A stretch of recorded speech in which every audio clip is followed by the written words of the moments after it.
शेख है। आज मैं लेकर आया हूँ क्लास 10 का chapter 10 light, reflection and refraction. बच्चों लाइट को कहा जाता है प्रकाश, रिफ्लेक्शन को कहा जाता है परावर्तन और रिफ्रैक्शन को कहा जाता है अपवर्तन। तो इन दो नेचुरल फिनोमेना के बारे में हम लोग डिस्कस करने वाले हैं चैप्टर में, बट उससे पहले हम लोग जान लेते हैं कुछ बेसिक कॉन्सेप्ट्स।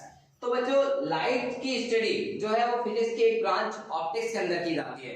तो ऑप्टिक्स किसे कहा जाता है? It is a branch of physics which is related to nature of light, its properties, effects and vision is known as optics।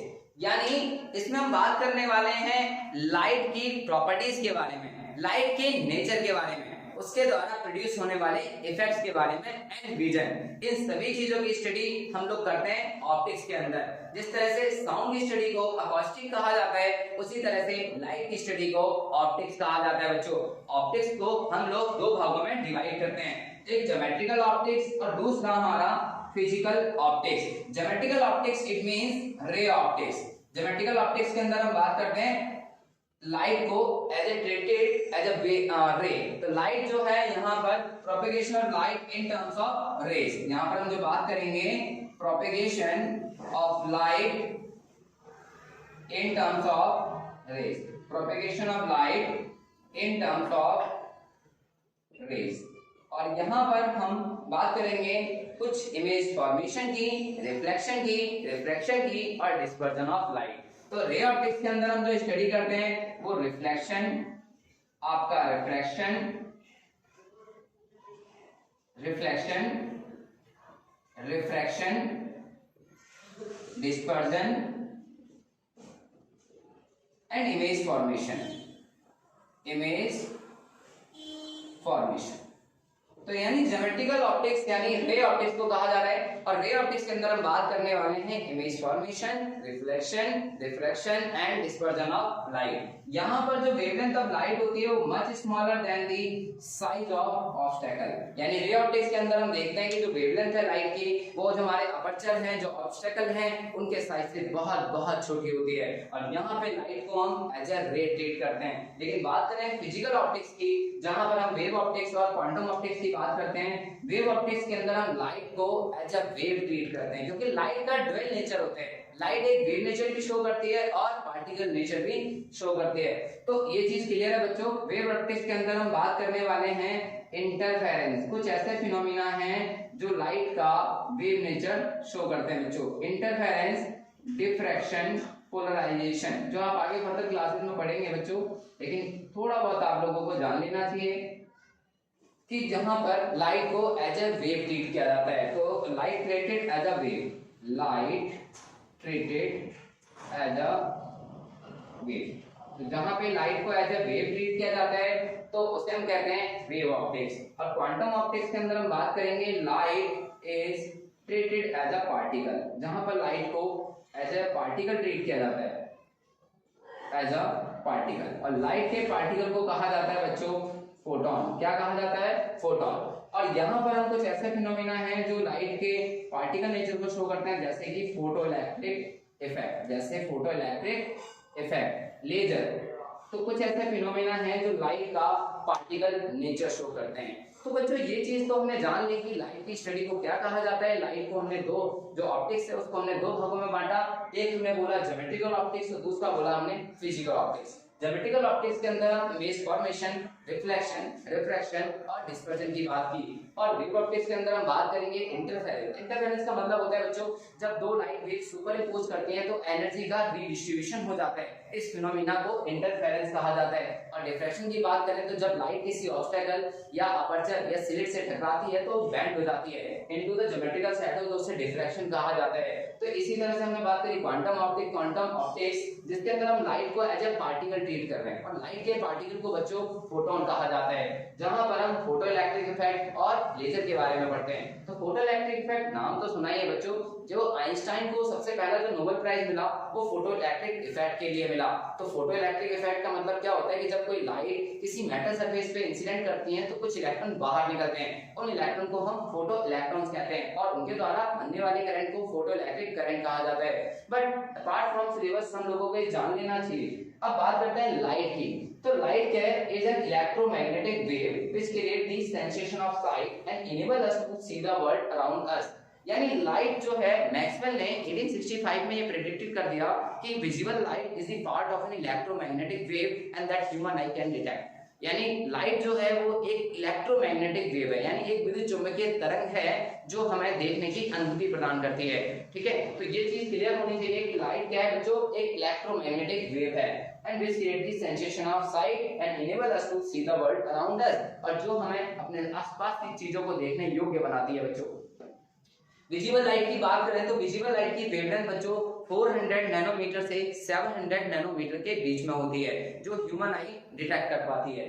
इसके बाद हम देख लेते हैं लाइट की कुछ प्रॉपर्टीज की।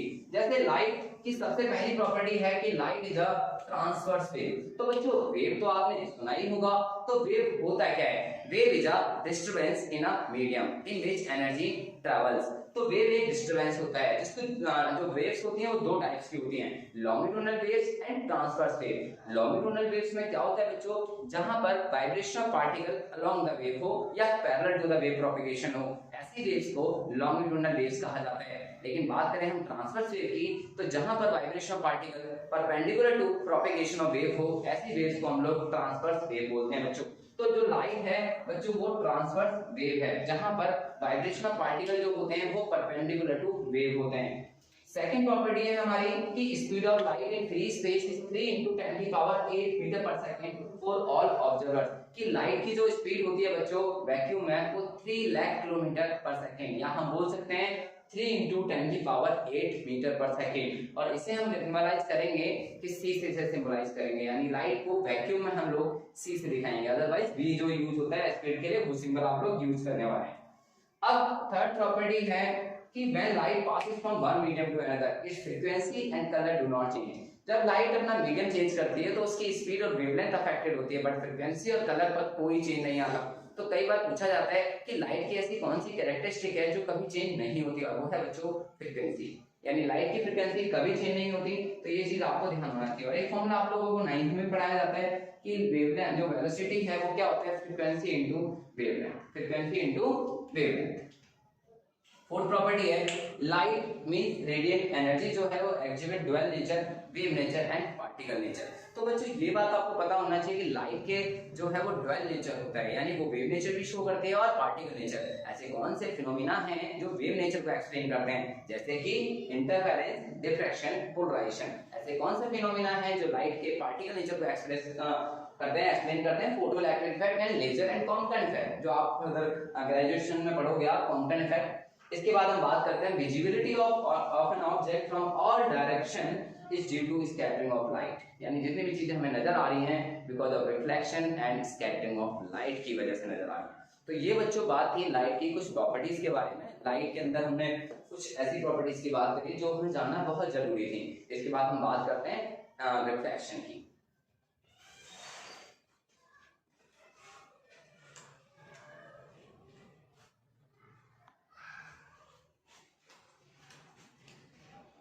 तो बच्चों बात करते हैं रिफ्लेक्शन से पहले कुछ बेसिक कॉन्सेप्ट्स की, जैसे कि सोर्स ऑफ लाइट। तो बच्चों आप सबको पता है सोर्स ऑफ लाइट यानी any source which emits light and that is called source of light. तो बच्चों हम यहाँ पर दो चीजें बात करने वाले हैं, एक तो ल्यूमिनस ऑब्जेक्ट और दूसरा नॉन ल्यूमिनस ऑब्जेक्ट्स। तो ल्यूमिनस ऑब्जेक्ट क्या है? Such object which emit their own light, यानी ऐसे ऑब्जेक्ट जो जिनकी अपनी खुद की लाइट होती है, जो खुद से एमिट होती है, तो दैट इज कॉल्ड ल्यूमिनस। मतलब जिनका अपना खुद का प्रकाश होता है, सन है, स्टार है, तो इनका अपना खुद का प्रकाश है। तो इस तरह की जो सोर्स होते हैं that is called luminous object.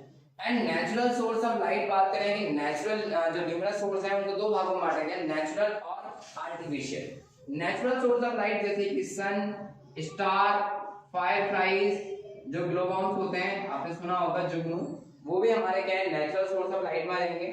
और आर्टिफिशियल सोर्स ऑफ लाइट जैसे कि electric bulb, torch, candle, LED, CFL.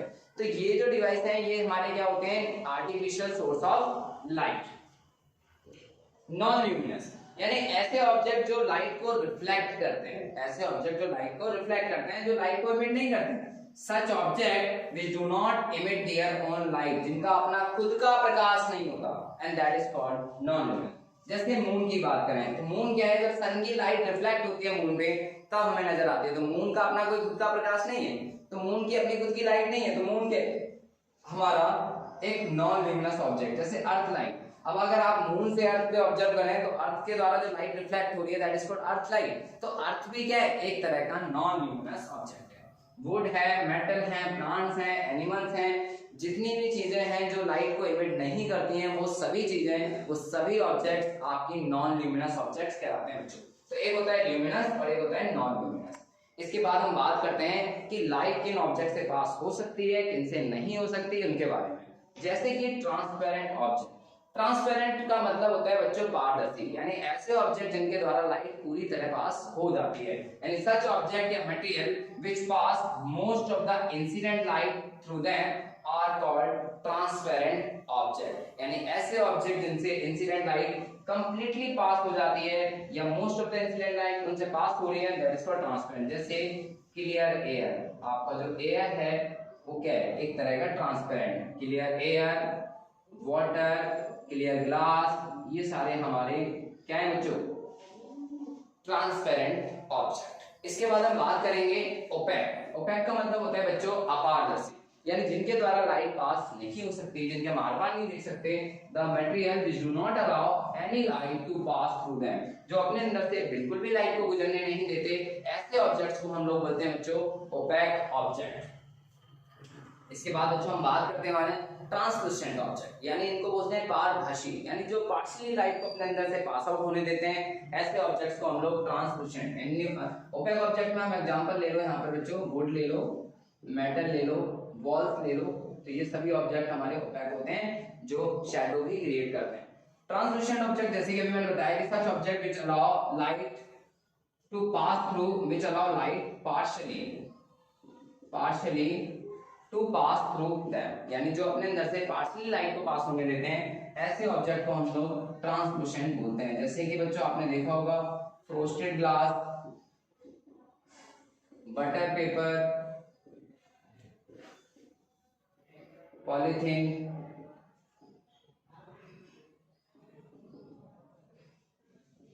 Clouds, ये सभी ऑब्जेक्ट्स हमारे ट्रांसलूसेंट ऑब्जेक्ट कहलाते हैं बच्चों। तो इस तरह से हमने देखा कि तीन तरह के ऑब्जेक्ट्स हमने देखे, ट्रांसपेरेंट, ओपेक और ट्रांसलूसेंट। इसके बाद बच्चों हम बात करने वाले हैं रे।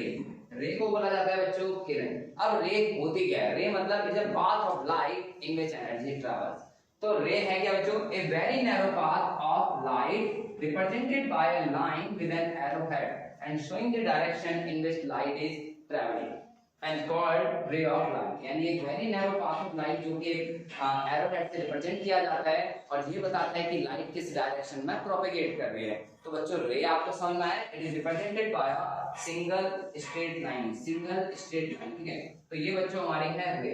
और इसके बाद हम बात करेंगे जब बहुत सारी रे आपस में मिलती हैं तो बीम बनता है बच्चों, या कलेक्शन या bundle of rays is called beam. और यहाँ पर तीन तरह के बीम होते हैं, पैरेलल बीम, कन्वर्जिंग बीम और डाइवर्जिंग बीम। सन से आने वाला जो बीम है, सन से आने वाले जो रे हैं, उन सबके ग्रुप्स को पैरेलल बीम का नाम दिया जाता है। लेकिन अगर बात करें गाड़ियों के हेडलाइट्स की तो उनके द्वारा जो लाइट है एक पॉइंट पे कन्वर्ट होती है, that is called converging beam. और डाइवर्जेंट बीम जैसे कि इलेक्ट्रिक बल्ब है, डिफरेंट डायरेक्शन में जब लाइट स्कैटर्ड हो जाती है, that is called divergent beam, that is called divergent. Converging में क्या होता है कि लाइट किसी एक पॉइंट पे कन्वर्ट होती हुई नजर आती है, और पैरेलल में लाइट सभी क्या होती है, पैरेलल रेज की फॉर्म में होती है बच्चों। तो ये बात थी रे की। तो बच्चों आप जानते हैं आगे।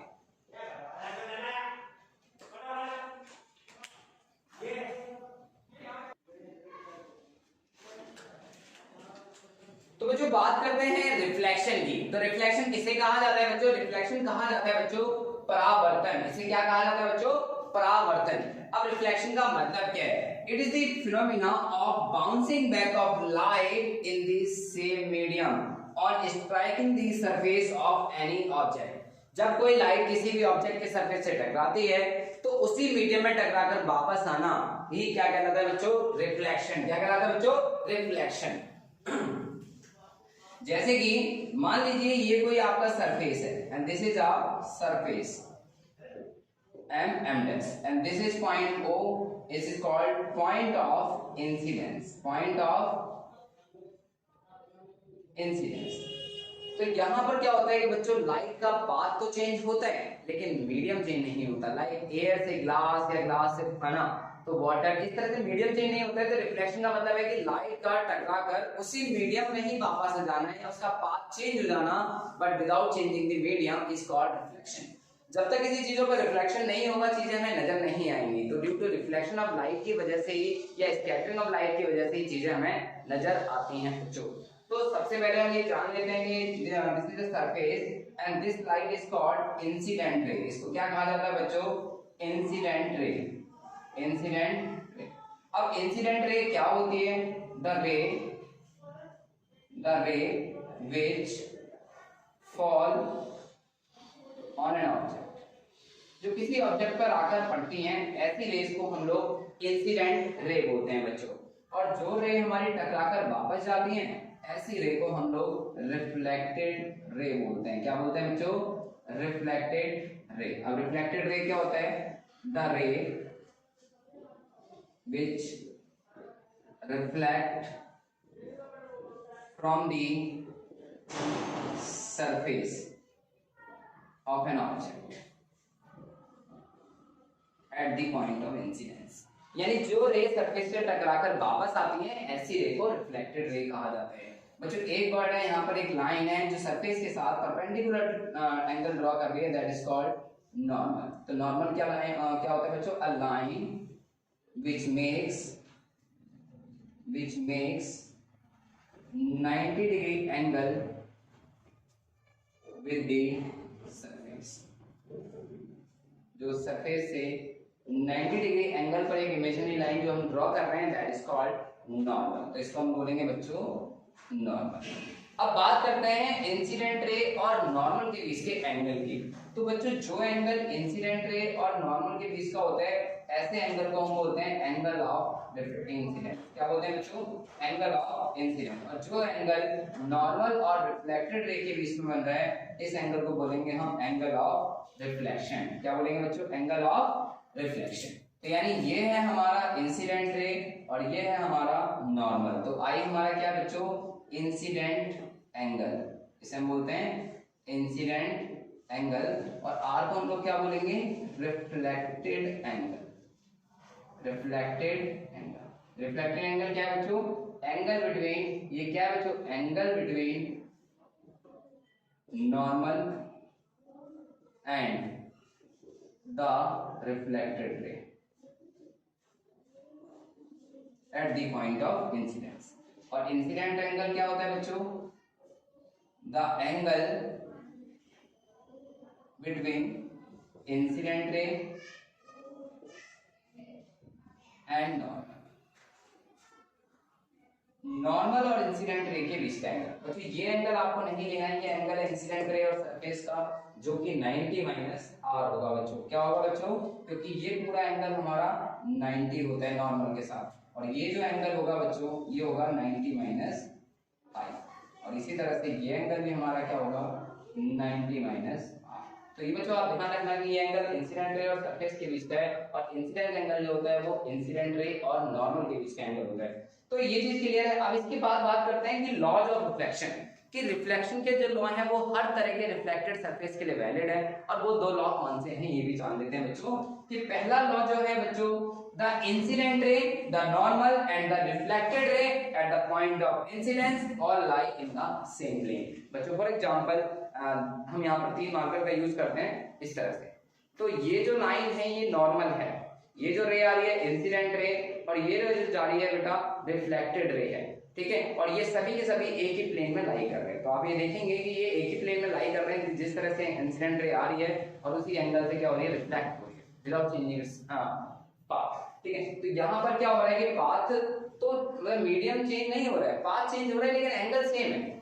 यानी वो एक ही प्लेन में लाई कर रहे हैं, वहां पे दो प्लेन नहीं होने चाहिए, इंसिडेंट रे इधर से आ रही है और रिफ्लेक्टेड रे आपकी तरफ हो रही है, तो ऐसा नहीं होना चाहिए, अलग अलग प्लेन नहीं होने चाहिए, अलग है ये अलग है ये अलग है, एक ही प्लेन होना चाहिए। ये जो दिख रहा है आपको ये प्लेन जो है वो एक ही होना चाहिए, सिंगल प्लेन में लाई करते हैं। तो ये क्या है हमारा, the incident ray, the normal and the reflected ray at the point of incidence all lie in the same plane. तो ये चीज क्लियर है। सेकंड रूल है हमारा, the angle of incidence is always equal, ये angle of incidence is always equal to angle of reflection, मतलब angle I और R हमेशा बराबर होंगे। तो ये दो लॉ हैं जो कि हर रिफ्लेक्टेड सरफेस के लिए वैलिड है।